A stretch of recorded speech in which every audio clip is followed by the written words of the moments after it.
Halo sahabat Donghua, kali ini kita akan membawakan alur cerita BTTH. Cerita dan video ini diambil dari Forgotten Kid. Tanpa banyak basa-basi, mari kita simak alur ceritanya. Tian Xiao yang bertarung melawan boneka setan bumi milik Xiaoyan. Xiaoyan lalu berkata, "Karena kamu berani menyakiti bonekaku, sepertinya kamu akan mati." Bola meriam spiritual tiba-tiba melesat dari belakang Hong Tian Xiao. Hong Tian Xiao segera berbalik. Doki di seluruh tubuhnya meledak. Pedang lalu diayunkan ke arah boneka meriam spiritual. Bola meriam spiritual itu tiba-tiba meledak. Buar! Seteguk darah lalu dimuntahkan oleh Hong Tian Xiao. Hong Tian Xiao lalu berkata, "Xiaoyan, ini adalah dendam antara kamu dan Papiliun Angin Petir. Ini tidak ada hubungannya denganku. Aku hanya diperintah oleh mereka," ucap dari Hong Tian Xiao. Mendengar itu Xiaoyan lalu berkata, "Apakah kamu pikir aku akan percaya?" Ucap dari Xiaoyan. Xiaoyan, klan Hong memang bersalah. Katakan apa yang kamu inginkan, aku akan memberikannya, ucap dari Hong Tian Xiao. Mendengar itu Xiaoyan sedikit tertarik. Yang aku inginkan ya? Ucap dari Xiaoyan. Ya, klan Hong, aku pasti akan mengerahkan semua tenaga untuk memenuhi keinginanmu. Setelah itu mungkin kita bisa menjadi teman, ucap dari Hong Tian Xiao. Baiklah, ucap dari Xiaoyan. Angin yang menakutkan tiba-tiba muncul di belakang Hong Tian Xiao. Merasakan kekuatan angin di belakangnya, Hong Tian Xiao segera berteriak, "Xiaoyan bangsat, kamu berani menipuku," ucap dari Hong Tian Xiao. Hong Tian Xiao lalu segera mengayunkan pedangnya menebas lengan boneka setan bumi. Boneka setan bumi melangkah maju dan segera memegang Hong Tian Xiao. Doki merah api melonjak keluar dari tubuh Hong Tian Xiao. Hong Tian Xiao lalu berkata, "Kamu tidak akan bisa membunuhku dengan mudah," ucap dari Hong Tian Xiao. Doki di tubuh Xiaoyan melonjak, api hijau muncul, menusuk ke arah Hong Tian Xiao. Spring buar! Xiaoyan meletakkan tangan di kepala Hong Tian Xiao. Tubuh spiritualnya segera tertarik keluar. Hong Tian Xiao segera berteriak, "Xiaoyan bangsat, aku akan mati bersamamu," ucap dari Hong Tian Xiao. Namun sebelum tubuh spiritual Hong Tian Xiao menghancurkan diri, kekuatan spiritual agung keluar dari tubuh Xiaoyan, menabrak tubuh spiritual Hong Tian Xiao. Tubuh spiritual Hong Tian Xiao berubah menjadi ilusi. Xiaoyan meraih tubuh spiritual Hong Tian Xiao dan segera menghilangkan kesadarannya. Xiaoyan dengan cepat mengeluarkan botol giok dan memasukkan tubuh spiritual Hong Tian Xiao ke dalamnya. Segel api ditempatkan di mulut botol. Setelah itu Xiaoyan menyimpan tubuh Hong Tian Xiao ke cincin penyimpanannya. Xiaoyan lalu meraih boneka setan bumi dan segera menyimpannya. Xiaoyan pun perlahan menghilang dari langit. Xiaoyan tiba-tiba muncul di belakang Han Sui dan Han Yue. Dia lalu berkata, "Setelah ini kemungkinan Papiliun Angin Petir tidak akan lagi menggunakan klan Han sebagai sandera. Selama klan Han tidak memberitahu keberadaanku," ucap dari Xiaoyan. Han Sui dan Han Yue dengan cepat menoleh. Han Sui segera bertanya, "Itu artinya kamu tidak akan kembali lagi ke sini?" tanya dari Han Sui. Xiaoyan tersenyum dan berkata, "Aku telah menyinggung Papiliun Petir Angin. Jika aku melibatkan kalian semua, kemungkinan masalah hari ini akan terjadi lagi." "Saat kekuatanku mencapai tingkat di mana aku tidak takut lagi dengan Papiliun Petir Angin, aku akan datang mengunjungi klan Han lagi," ucap dari Xiaoyan. Han Yue lalu berkata, "Xiaoyan, terima kasih banyak. Klan Han akan mengingat semua bantuanmu ini," ucap dari Han Yue. Senior Han Yue benar-benar terlalu sopan. "Aku hanya menyelesaikan masalah yang aku buat. Tolong sampaikan salamku kepada Han Chong dan yang lainnya," ucap dari Xiaoyan. Setelah itu Xiaoyan lalu pergi. Setelah Xiaoyan menghilang, Han Sui segera memeluk Han Yue dan mulai menangis. Sosok Han Feng muncul di pintu masuk halaman. Namun ketika dia melihat Han Sui yang menangis, dia hanya bisa menghela nafas. Tatapannya melihat ke langit. Dia lalu bergumam, "Teman kecil Xiaoyan, terima kasih atas bantuanmu. Kami pasti akan membalasmu di masa depan," ucap dari Han Fei di dalam hatinya. Sementara itu Xiaoyan berhenti sejenak di luar kota Tianbei. Setelah terbang hampir beberapa ratus kilometer, tubuh Xiaoyan tiba-tiba bergetar. Aura yang merasuki tubuhnya segera menyebar dengan cepat. "Waktunya sudah habis ya," ucap dari Xiaoyan. "Kekuatan yang kamu tunjukkan kali ini terlalu ganas. Hal ini mengakibatkan beberapa luka muncul di tubuhmu. Kamu harus cepat pulih.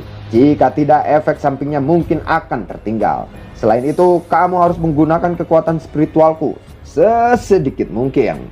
Kecuali itu adalah saat yang kritis. Setiap kali kamu menggunakan kekuatan spiritualku, rohku yang tersisa tertinggal di dalam tubuhmu. Jika ini terus terjadi, kemungkinan mereka akan membentuk perlawanan terhadap jiwamu. Jiwamu tidak akan bisa menyatu sempurna dengan tubuh fisikmu, ucap dari Tian Honzunze. Mendengar itu, Xiaoyan lalu berkata, sepertinya mulai sekarang aku harus lebih berhati-hati, ucap dari Xiaoyan. Setelah itu dia memasuki gua. Dengan cepat dia lalu duduk. Dia mengeluarkan pil obat dari cincin penyimpanannya, memasukkannya ke dalam mulutnya, dan membentuk segel latihan dengan kedua tangannya. Dia masuk ke kondisi penyembuhan. Penyembuhan Xiaoyan memakan waktu total 3 hari kali ini. Hal ini benar-benar merepotkan. Xiaoyan saat menemukan jejak spiritual yang tersisa ini, Xiaoyan menutup matanya saat dia tetap berada di dalam gunung. Matanya perlahan terbuka dan auranya kembali ke kondisi puncaknya. Jejak spiritual yang tersisa ini mungkin merepotkan, tetapi masih bisa dihilangkan. Aku ingat, sepertinya ada beberapa pil obat yang bisa menghilangkannya, ucap dari Xiaoyan. Dia lalu mengeluarkan cincin penyimpanan hitamnya yang ditinggalkan oleh Yalau. Di dalamnya ada beberapa formula obat yang dikumpulkan Yalau selama hidupnya. Ini adalah harta karun yang Yalau tinggalkan untuk Xiaoyan. Xiaoyan lalu mencari selama hampir 1 jam. Akhirnya dia menemukan sebuah gulungan kuno berwarna hitam. Pil pembersih jiwa, pil obat tingkat 6 puncak. Ia mampu membersihkan tubuh dari semua kekuatan spiritual yang bukan miliknya. Selain itu, dia juga memiliki efek memelihara kekuatan spiritual seseorang. Bahan-bahan untuk membuat pil ini adalah rumput pembersih tubuh, buah penggabungan jiwa api es, biji teratai roh air.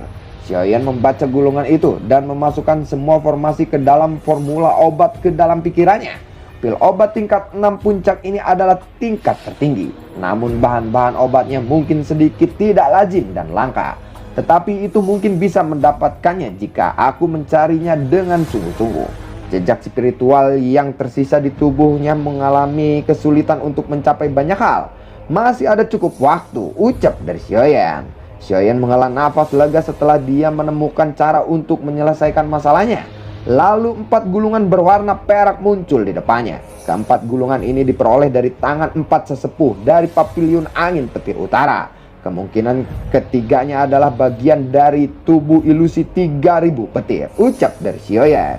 Dia lalu menjentikan jarinya dan memanggil boneka iblis buminya. Setelah itu dia melemparkan gulungan itu. Boneka itu segera menangkap gulungan dan membukanya sesuai perintahnya. Beng beng beng beng beng beng, 2000. Sepertinya yang telah diperkirakan Xiaoyan, bagian dalam gulungan itu menyembunyikan kekuatan yang dahsyat. Boneka iblis bumi terpental, terbang akibat ledakan ini. Orang-orang dari Paviliun Petir Angin ini semuanya sangat berbahaya, ucap dari Xiaoyan. Xiaoyan lalu memberikan isyarat dengan tangannya dan 3 gulungan berwarna perak ditarik kembali. Kekuatan spiritualnya dengan cepat memasuki salah satu dari mereka. Sekitar setengah jam kemudian, kekuatan spiritual Xiaoyan perlahan mundur dari gulungan keempat. Tetapi dia masih belum sepenuhnya mengerti bagaimana cara memulai metode pelatihannya. Benda ini memang sangat merepotkan. Setelah aku mendapatkan 3000 api pembakaran, aku akan menyerang Paviliun Petir Angin dan membuat orang di sana menyerahkan metode pelatihan ini, ucap dari Xiaoyan. Dia lalu mengembalikan gulungan itu ke cincin penyimpanannya. Aku hanya bisa menyimpan benda ini untuk sementara waktu. Sekarang aku telah membuat Paviliun Petir Angin menjadi marah dan aku hanya bisa bersembunyi di sini terlebih dahulu. Aku harus menemukan kota dan lubang transportasi dan meninggalkan daerah ini. Wilayah utara begitu besar, bahkan Paviliun Petir Angin tidak akan bisa menemukanku. Setelah aku meninggalkan area kekuasaan Paviliun Petir Angin, aku akan segera menemukan bahan untuk membantu Tian Honzunze memperbaiki tubuhnya. Dia pasti akan sangat membantu. Selain itu, aku juga harus memikirkan cara untuk menembus kelas Do Huang dan maju ke kelas Dozong dengan cepat.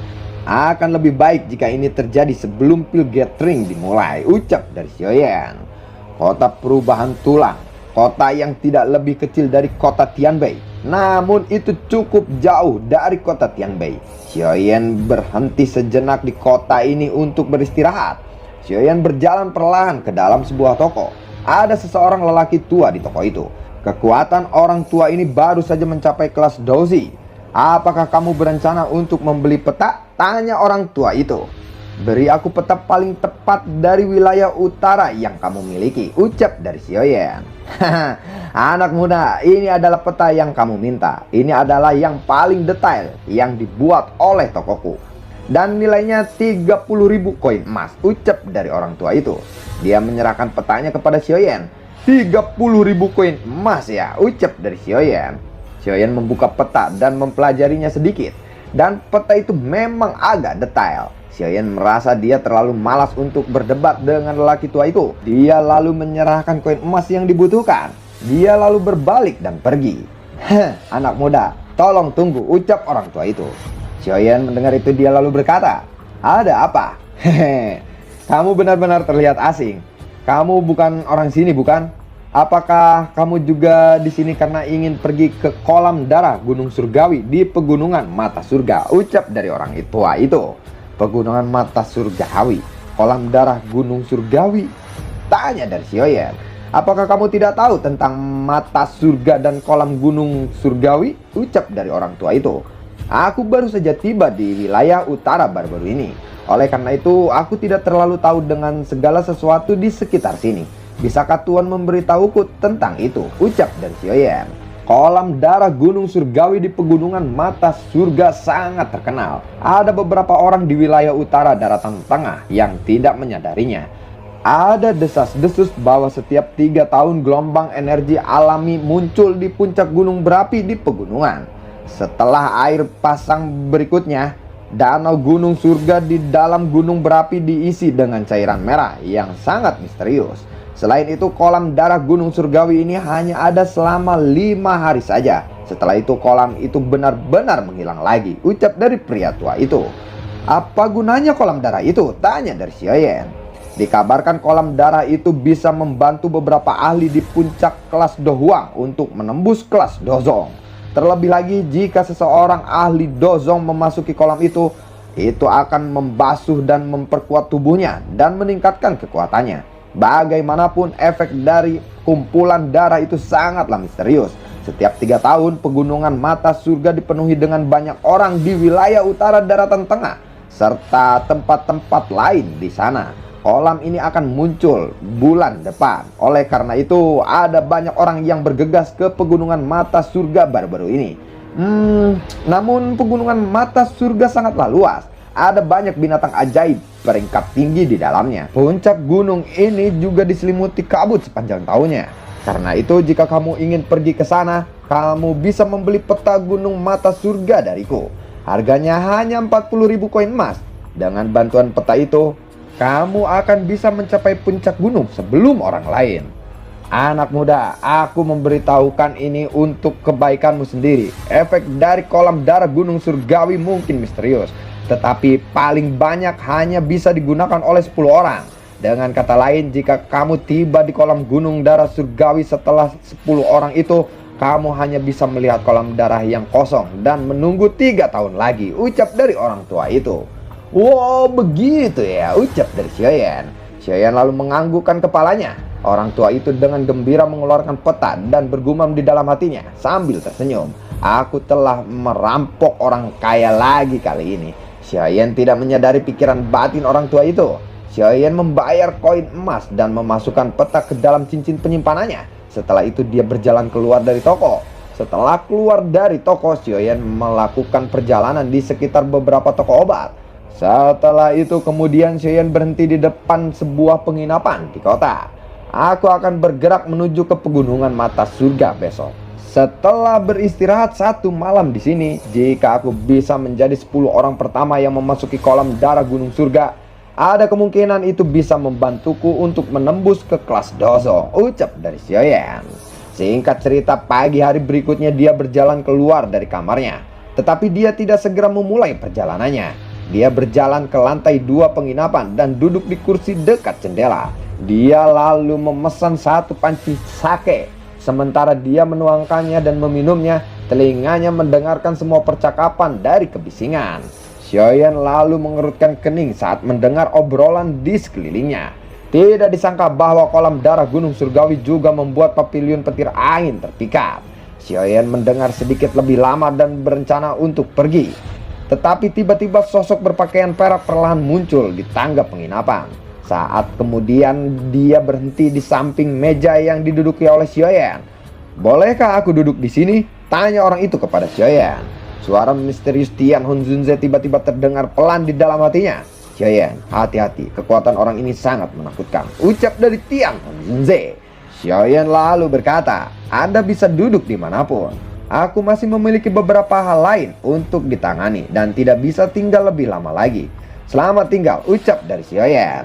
"Kamu tidak takut dengan formasi 9 penjara petir surgawi yang dibentuk oleh 3 sesepuh dari pavilion petir angin? Apakah kamu takut kepadaku?" ucap dari manusia berpakaian perak itu. Xiaoyan mendengar itu dia terlalu terkaget. "Siapa kamu sebenarnya?" ucap dari Xiaoyan. "Alasanku datang ke sini adalah untuk mengambil satu benda darimu," ucap dari pria berjubah perak itu. "Benda? Benda apa?" ucap dari Xiaoyan. 3.000 tubuh ilusi petir," ucap dari pria berjubah perak itu. "Apa kamu adalah seseorang dari pavilion petir angin?" ucap dari Xiaoyan. "Namaku adalah Tian Leiji," ucap dari pria berjubah perak. Setelah mendengar nama itu, Xiaoyan secara refleks langsung mengeluarkan pedangnya.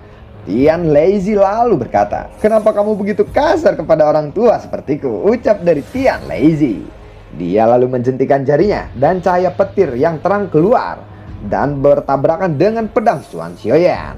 Api hijau melonjak keluar dari tangan Xiaoyan dan bertabrakan dengan cahaya petir itu. Melihat itu, Tian Leiji lalu berkata, "Itu memang api surgawi, namun aku tidak tahu peringkat keberapa api surgawi yang kamu miliki itu," ucap dari Tian Leiji. Xiaoyan dengan cepat menyimpan pedangnya setelah tahu serangannya sia-sia, dan dia keluar dari jendela. Sayap di punggungnya muncul dan akhirnya dia berubah menjadi seberkas cahaya yang melesat keluar kota. "Itu memang gerakan 3.000 petir," ucap dari Tian Leiji. Pria berjubah perak itu tidak terburu-buru untuk mengejar saat dia melihat Xiaoyan melarikan diri. Dia meminum semua anggur di mejanya sekaligus sebelum perlahan berdiri. Sementara itu, Xiaoyan yang melarikan diri melesat dengan kekuatan maksimalnya, meningkatkan kecepatannya ke tingkat yang paling menakutkan. "Bagaimana bisa orang tua itu menemukanku, padahal aku telah melakukan perjalanan melalui pegunungan yang dalam dan hutan selama ini? Kekuatan orang tua ini setidaknya berada di Dozong bintang 8. Bahkan jika aku menggunakan kekuatan Tian Honzunze, akan sulit bagiku untuk menghadapinya secara langsung," ucap dari Xiaoyan. Kecepatannya sedikit berkurang. Tubuhnya seperti meteor yang menghilang ke cakrawala dalam sekejap. Xiaoyan lalu bergumam, "Orang tua itu, apakah dia menyerah untuk mengejarku?" ucap dari Xiaoyan. Tiba-tiba terdengar suara yang samar-samar terdengar dari kejauhan. "Hei, aku kan sudah berkata bahwa kamu tidak akan bisa melarikan diri saat ini."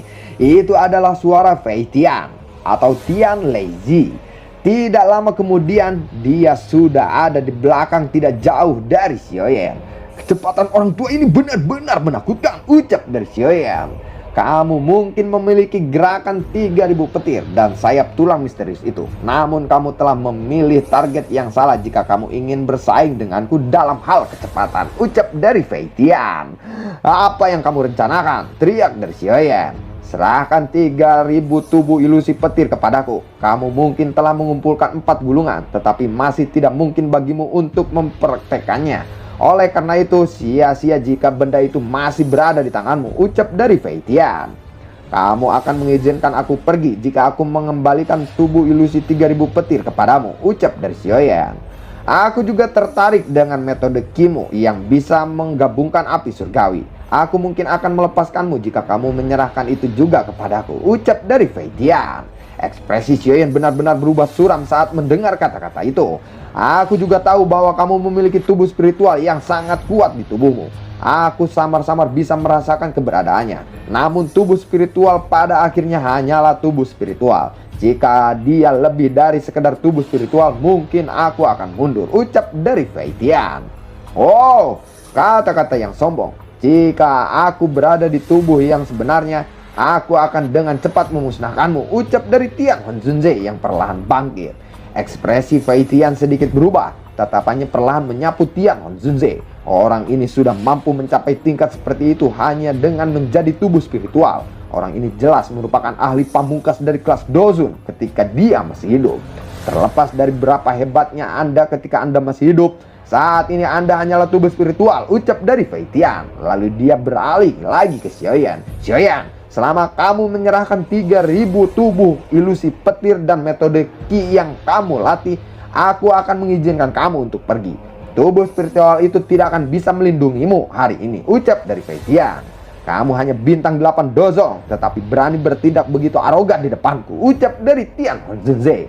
Lalu dia menoleh ke arah Xiaoyan. Xiaoyan, pergilah. Aku akan memblokirnya, ucap dari Tian Honzunze. Xiaoyan terkejut saat mendengar kata-kata ini. Meskipun dia benar-benar tidak menyukai iblis tua Fei Tian, dia tahu bahwa apa yang dikatakan itu benar. Tian Honzunze saat ini paling banyak memiliki kekuatan yang mirip dengan Fei Tian. Selain itu, dia berada dalam posisi yang kurang menguntungkan karena dia adalah tubuh spiritual. Jika mereka bertarung, peluang kemenangan Tian Honzunze sangatlah tipis. Tenang, aku tahu batasanku sendiri. Aku hanya akan memblokirnya untuk sementara waktu. Kamu tidak perlu khawatir. Cincinku itu memiliki jejak spiritualku. Aku punya metode sendiri untuk menemukannya lagi, ucap dari Tian Honzunze. Xiaoyan ragu-ragu sejenak ketika dia mendengarkannya, tetapi dia segera mengangguk. Sudah bertahun-tahun sejak aku bertarung dengan seseorang. Izinkan aku untuk menguji keterampilanmu hari ini, ucap dari Tian Honzunze. Terlepas dari bagaimana kamu memblokirku, Xiaoyan pada akhirnya tidak akan bisa lepas dari telapak tanganku, ucap dari Fei Tian. Tubuhnya bergetar dan cahaya petir yang terang memancar darinya. Lalu awan di langit di atas berangsur-angsur menjadi gelap. Setan tua ini benar-benar telah mencapai tahap di mana dia bisa menggunakan dokinya sendiri untuk berkomunikasi dengan energi alam. Tangan Fei Tian terulur ke depan. Cahaya petir menyambar dan tombak panjang dari petir itu muncul. Tian Honzunze tidak takut meskipun melihat kemampuan Fei Tian ini sangatlah kuat. Dia tertawa terbahak-bahak dan tubuhnya bergerak. Lalu pedang panjang spiritual menembus ke depan sambil membentuk banyak riak spiritual. Fei Tian tertawa menghadapi serangan Tian Honzunze. Tombak petir di tangannya diayunkan dengan keras. Dentang, denting, dentang, denting. Buar. Suara tabrakan yang jelas bergema di seluruh langit. Kekuatan yang bertabrakan antara keduanya sangatlah menakutkan. Sosok Xiaoyan bergegas ke depan seperti sinar cahaya. Dia juga merasakan sedikit perubahan di langit yang tidak jauh di belakangnya. Namun dia tidak berbalik. Tian Honzunze telah berusaha keras untuk memberinya waktu. Jika aku kembali, itu adalah keputusan yang paling bodoh. Bajingan tua, aku akan mengingat dendam hari ini. Aku pasti akan membalas dendam di masa depan, ucap dari Xiaoyan. Niat membunuh bergejolak di hati Xiaoyan. Namun kecepatannya tidak berkurang sedikit pun. Setelah 20 menit berlalu, kekuatan spiritual muncul di samping Xiaoyan. Ternyata itu adalah Tian Honzunze. Pergilah dengan cepat. Kecepatan orang ini sangat menakutkan. Kemungkinan dia akan menyusul dalam waktu singkat, ucap dari Tian Honzunze. Mendengar itu Xiaoyan lalu mengangguk. Tetapi sebuah pikiran tiba-tiba melintas di hatinya. Dia berbicara dengan suara yang serius. Ada yang tidak beres. Aku punya firasat bahwa orang tua itu telah mengunci lokasiku. Sepertinya aku memiliki sesuatu yang mengarahkannya ke lokasi kita, ucap dari Xiaoyan. Mendengar ini Tian Honzunze juga mengangguk sambil berpikir keras.